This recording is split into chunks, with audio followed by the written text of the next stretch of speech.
បាទសួស្តីពុកម៉ែបងប្អូនដែលតែងតែនិយមតាមដានវីដេអូតម្រុយឆ្នោតខ្មែរជារៀងរាល់ថ្ងៃមានសូមស្វាគមន៍ពុកម៉ែបងប្អូនសាជាថ្មីម្ដងទៀតហើយមកកាន់ការឲ្យតម្រុយឆ្នោតរបស់ Channel Admin មុននឹងចាប់ផ្ដើមវីដេអូសូមពុកម៉ែបងប្អូនចូលចុច Like ចុច Subscribe និងចុចសញ្ញាកណ្ដឹងជូនឲ្យ Admin ម្នាក់មួយផងដើម្បីពុកម៉ែបងប្អូនទាំងអស់គ្នាងាយស្រួលក្នុងការតាមដានវីដេអូតម្រុយឆ្នោតខ្មែរពីខាង Admin ជារៀងរាល់ថ្ងៃសម្រាប់ថ្ងៃទី14ខែ6ឆ្នាំ2026Admin ក៏មានលេខល្អៗសម្រាប់ចែកជូនពុកម៉ែបងប្អូនយកទៅសងសំណាងផងដែរអញ្ចឹងកុំឲ្យខាតពេលវេលាពុកម៉ែបងប្អូនទាំងអស់គ្នាយូរសូមពុកម៉ែបងប្អូនទាំងអស់គ្នាត្រឡប់ចូលទៅមើលលេខតម្រុយជាមួយនឹង Admin ទាំងអស់គ្នា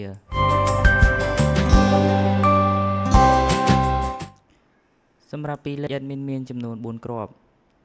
Admin មានលេខ03លេខ29លេខ09និងលេខ17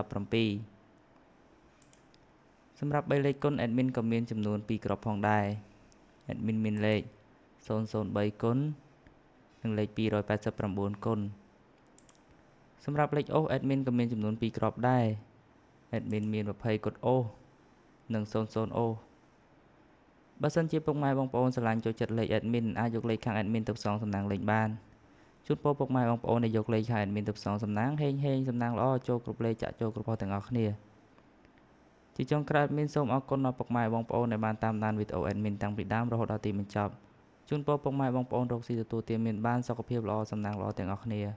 សូមជម្រាបលាពុកម៉ែបងប្អូនជួបគ្នានៅថ្ងៃស្អែកបន្តទៀតនៅវេលាម៉ោងដដែល